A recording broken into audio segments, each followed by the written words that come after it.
Yo, what's good, YouTube? Zam Crow here, aka Scoop, back with the UBC, the United Battle Championship, season number 4, week number 7, and we're taking on the Ontario Omastars.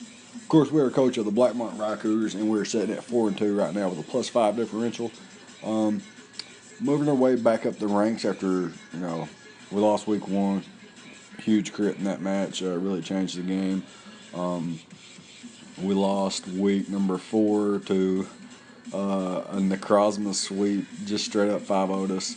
Of course, it was Calm Mind Stored Power with the speed boost from Scolipede. Very, very crazy. But we've marched past that. We're on a 2-game win streak, I believe. Something like that.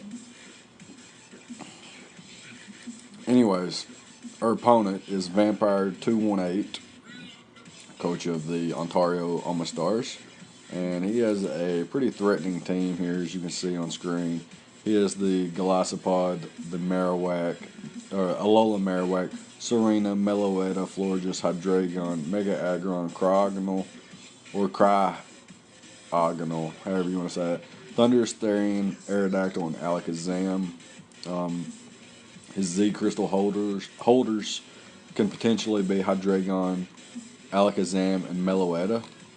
And of course, our team is, as always, Victini, Zapdos, Gyarados, Mamoswine, Cobalion, Shaman, Ditto, Scrafty, Golurk, Swellow, and Mega Gardevoir. Zapdos, Gyarados, and Shamanos. Zapdos, Gyarados, and Shaman are our Z Crystal holders. Of course, we hardly run Z moves. It's, I think, in my opinion, it's a very situational type thing. And unless it makes absolute sense, then I'm probably not going to run a Z Crystal. Almost did this week for Gyarados, so that after a Dragon Dance, Hyper Vortex, or whatever the fucking water thing is, Hydro Vortex, could do a lot more damage to Aggron.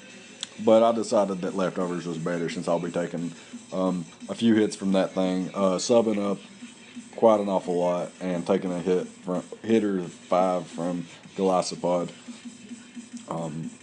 As you can see on screen, he does bring the Aerodactyl, the Mega Aggron, Hydreigon, Golisopod, Cryogonal, and the Meloetta. We bring Mamoswine, Gyarados, Mega Gardevoir, Zapdos, Victini, and Ditto. Our Mamoswine is a Adamant Wall Breaker, as well as our Stealth Rock Setter. Now, by Wall Breaker, what I mean is, obviously, neither of us really brought any walls besides Mega Aggron naturally being a tank. This thing just puts holes in his team. Ice Shard for the Aerodactyl, Ice Shard for the Hydreigon, Earthquake for everything else, and then, of course, Golisopod is a very, very good switch into us. Ice Shard does a lot to Meloetta, Earthquake does a lot to Cryogonal.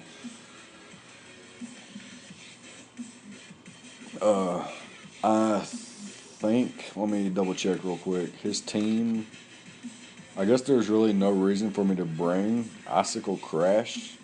Okay, yeah, the Serena. So if he brought Serena, then I'd have more of a reason to go for Icicle Crash. But basically, the team he brought, I probably never click Icicle Crash. As with Rocks Up, Ice Shard does a lot to the mons that I would click Icicle Crash against. And then the other mons, I just click Earthquake.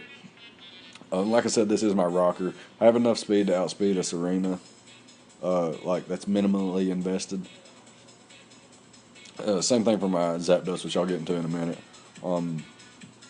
And then I'm Adamant Max Attack with 88 EVs in HP, just to have a few more Life Orb hits, maybe a few more Rock Switch ins. Next up is my win condition, Gyarados.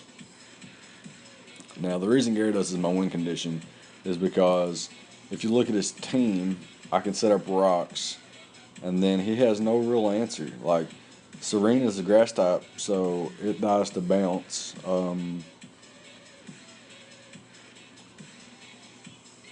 Yeah, he has no real answers. Like, I can set up on Golisopod. I can set up on an Intimidated Marowak. I can set up potentially on Florges. I can set up on potentially Mega Aggron. I can set up on quite a few things. If Hydreigon drops a Draco, or maybe even two, I can set up a couple I can set up a sub and then a couple Dragon Dances on it as well. I have enough speed to outspeed a Scarf Thunderous Therian after two Dragon Dances, and I'm Adamant Nature with 24 EVs in HP and defense. Max attack, of course. Intimidate, so I have a better chance of keeping my subs up versus certain mons, such as Mega Aggron and Golisopod. Leftovers to get that little lefties back. And then, yeah, so basically Dual Stab runs through his team. Although I need a lot of boosters to hurt the Mega Aggron with Waterfall. But I can also stall it out of like moves such as Stone Edge or Rock Slide or something, with the combination of sub into Dragon Dance, sub into bounce into. I'm not gonna bounce unless I already have a sub up, because it'd be pointless. But just to get a little leftovers back and maybe waste the last Stone Edge or something like that. We'll get into that in a little bit into the match.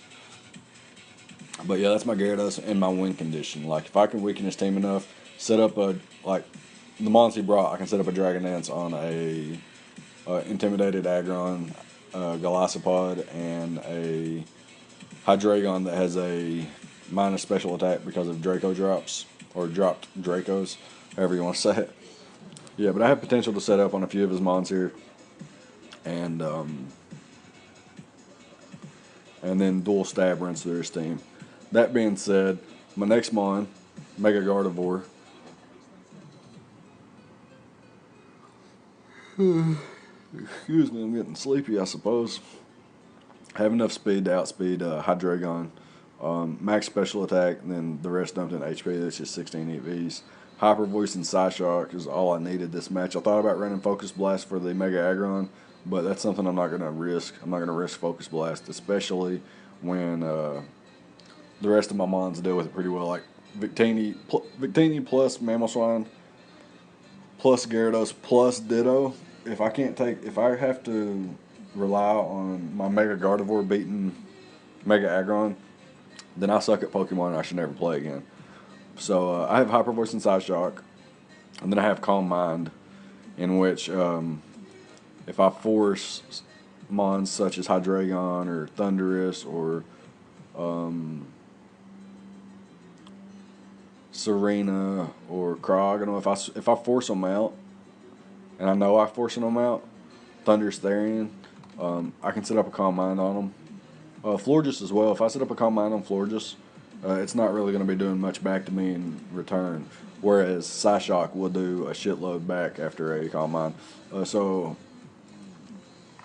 Hyper Voice for everything, minus the Marowak and the Florges, which is covered with Psyshock. And then, like I said, a Calm Mind. My fourth move is going to be Protect.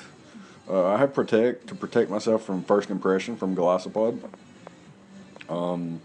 Also, if I think his Hydreigon is choice locked, I can scout and see what it's going to lock itself into. And I guess that's basically it for the team he does bring. Otherwise, I have it for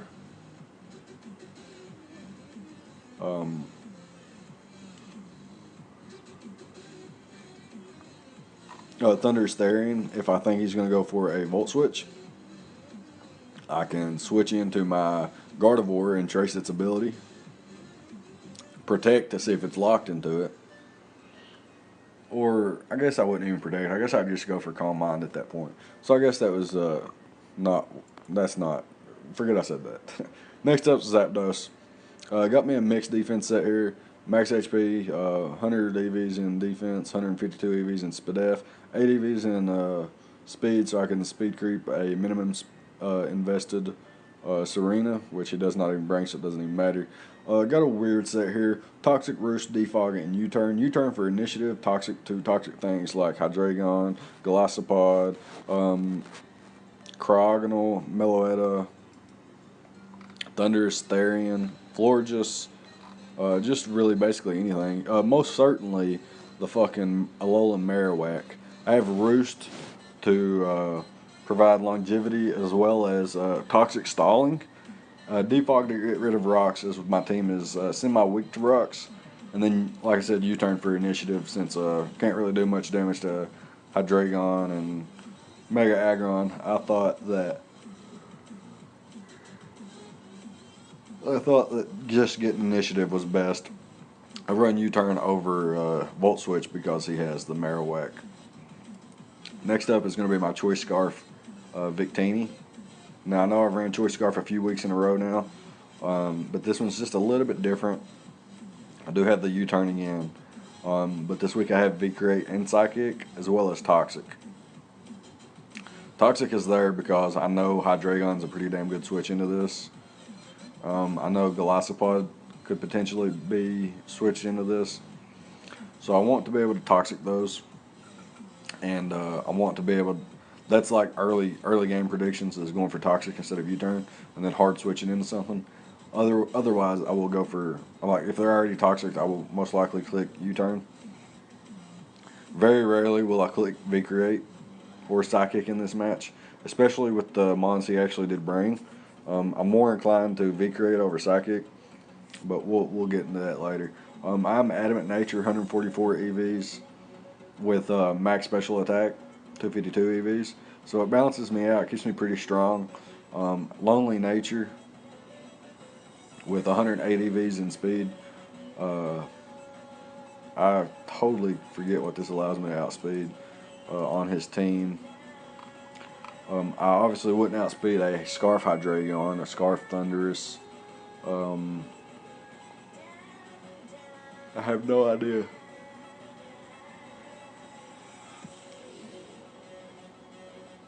I have no idea. I guess it's so that without my scarf, like if I was to lose my Scarf, his only knockoff user, I believe, is Alakazam. Never mind. I have no idea why I'm not. Don't know why I'm sitting at the speed I'm sitting at. Anyways, let me check something real quick on a calculator. I'm sitting at 263 speed. Now let's find out why. If I multiply that with the Choice Scarf, I outspeed the Aerodactyl. So that's what it is for. This allows me to outspeed Aerodactyl. Psychic for everything. V-Create for Florges and Meloetta and I guess Cryogonal and Mega Aggron. What?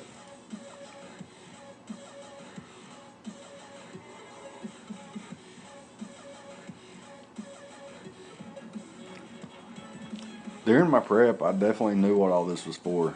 It's been a while. But anyways, let's get into my next one. My next Choice Scarfer is going to be Ditto. And Choice Scarf, max HP, Ditto. Basically, scout moves and take hits. I can take hits from Mega Aggron.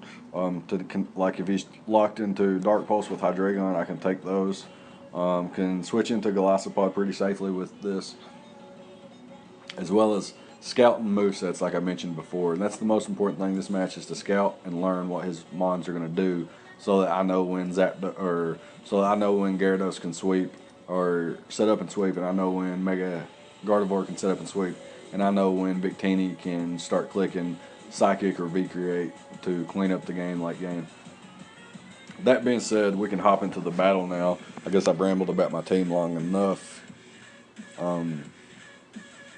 I am going to lead Ditto because I want to scout what he wants to lead with and get some knowledge early on in the match. And he does lead with Aggron, and this is unfortunate for me, because I learned that he has Superpower, Earthquake, Stone Edge, and Ice Punch. So I know he's either going for the Superpower or the Earthquake here.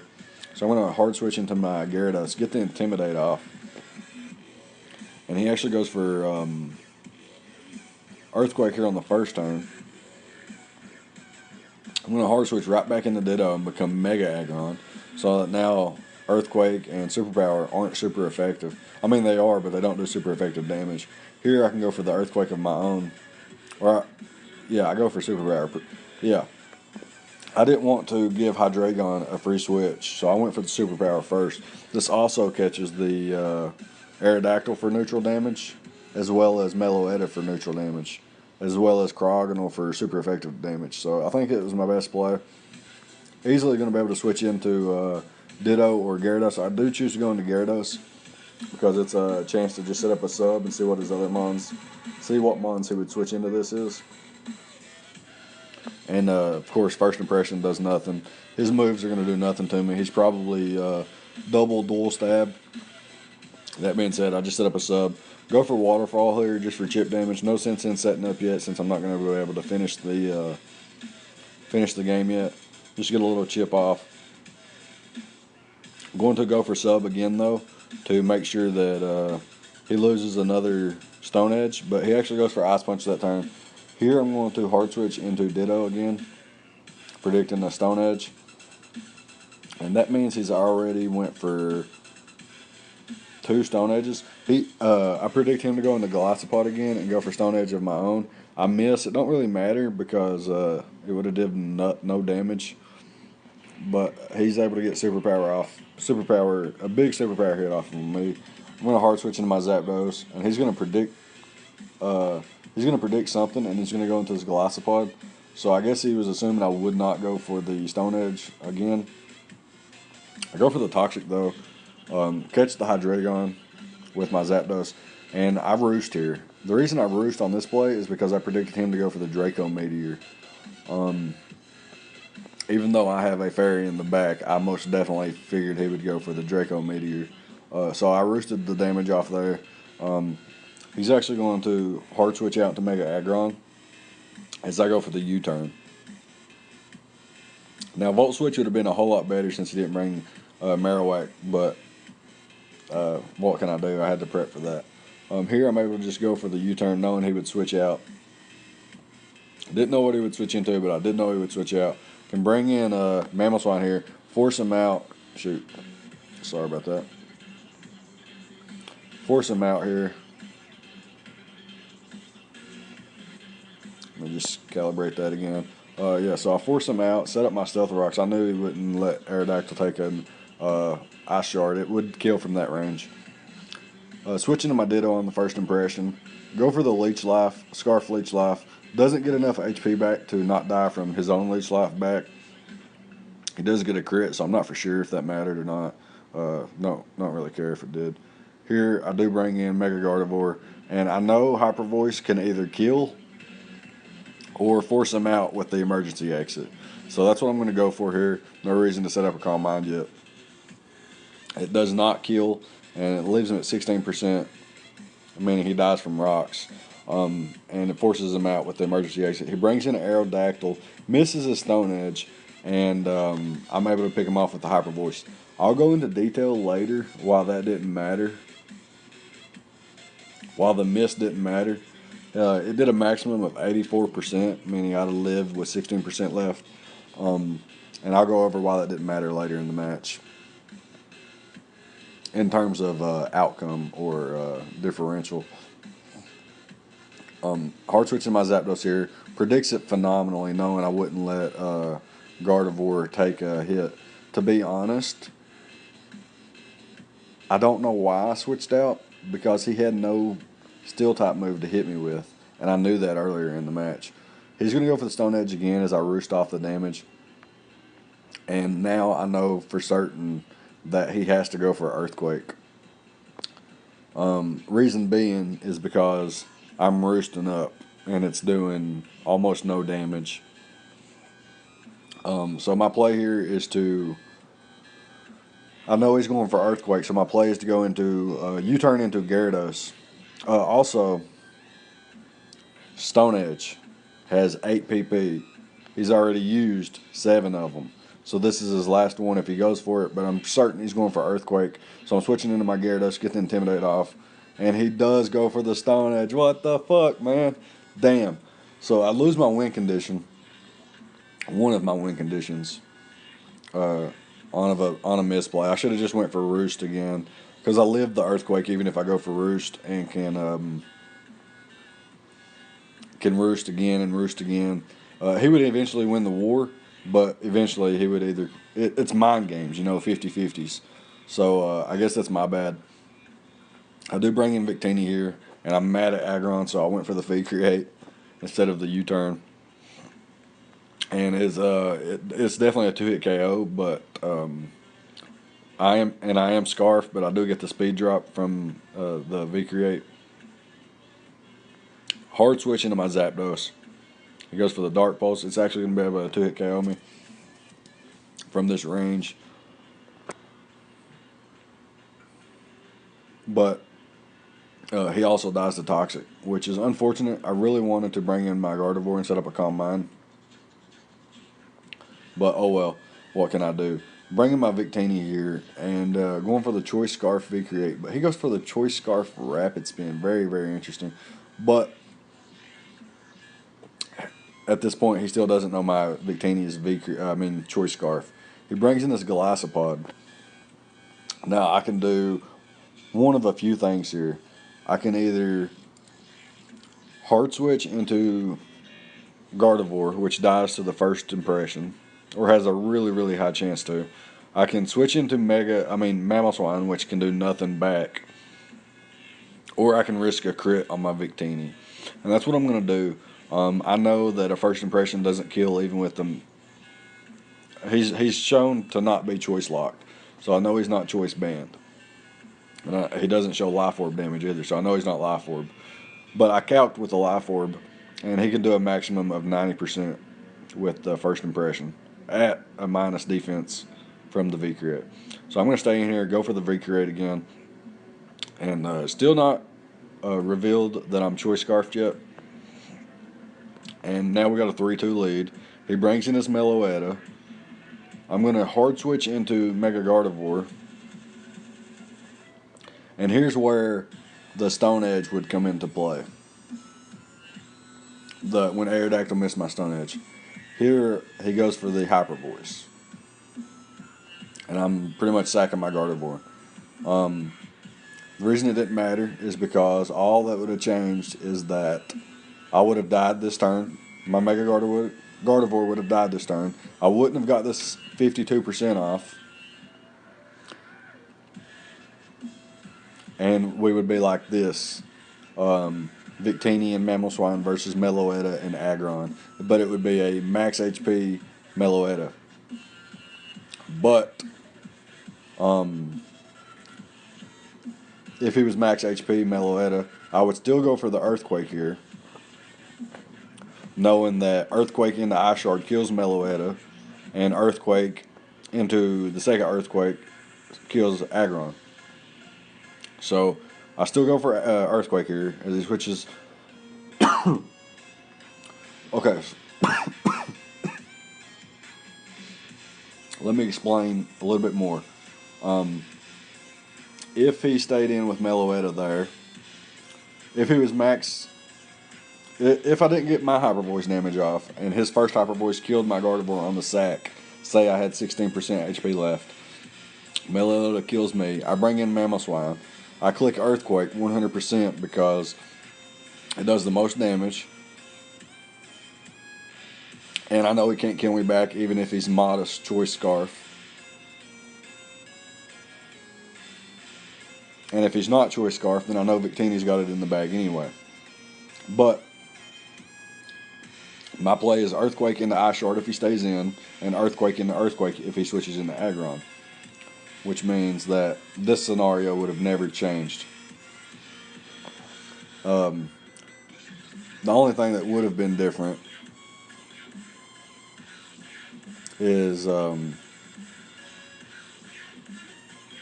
I may have risked an Ice Shard later. But I am able to take out the Aggron. He locks himself into Focus Blast. Or I'm assuming he's Choice Scarfed at this point. I'm assuming he's modest Choice Scarf because of how much damage he did to my Mega Gardevoir.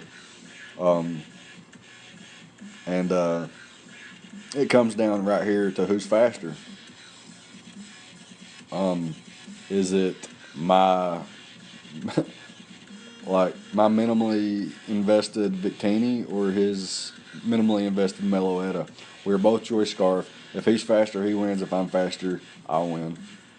So my play here is to click V-Create and hope that I'm faster. Or if he is faster, my play is to hope that he misses. I do reveal to be faster, and I'm going to get the 1-0 victory. And that's going to be the battle. So the Blackmont Rye Cougars, coached by yours truly, we move on to 5-2 with the +6 differential. Good game, Vamp. That was very fun. Very punch for punch. Very intense, like I said after the battle. Had me sweating like a mule. He said, oh God, it comes down to this. He thought he was faster. So he said, RNG, please don't fail me. Didn't realize that I was choice scarf. I hadn't revealed that all match. And yeah, that's the game. So if you like, leave a like, comment, subscribe. Drop a comment in the comment section about what you thought on the battle and all that stuff. Like what you did different in prep. What you thought about the choice scarfers battling it out at the very last turn. What did you think about the Stone Edge when I swapped my Zapdos into my Gyarados and lost my wing condition? Such and things like that. Just let me know your thoughts on the battle and stuff, whatever you want to leave. But we move on to face, well, we don't move on, I guess. The next week we will face the Baltimore Orioles, coached by Choice CJ. Good. I wouldn't say he's our great buddy or anything like that, but he's a nice guy. We get along. We played in the National Pokemon League Season 3 qualifier tournament where I ended up getting a close, I mean extremely close win. It was a best out of 3, and he won round 1, and I won round 2 and 3. And I'm telling you, those were some of the closest battles I've ever had. So I'm looking extremely forward to this battle. I'm very hype. I'm just going to put my heart and soul into this prep. Maybe even have a few mock battles and stuff. I usually don't do that in the regular season because the regular season is not that important. What is important is getting that playoff seed. Where we need to be in the top 6 to grab a playoff seed at this point in time. I know the league's talking about topping it out at the top 8. Or whatever, but that doesn't really matter. What we need is a playoff seed nonetheless, and what we got to do to get that is keep on winning. So if you like, leave a like, comment, subscribe, and I'll see you guys next time. Thank you for watching.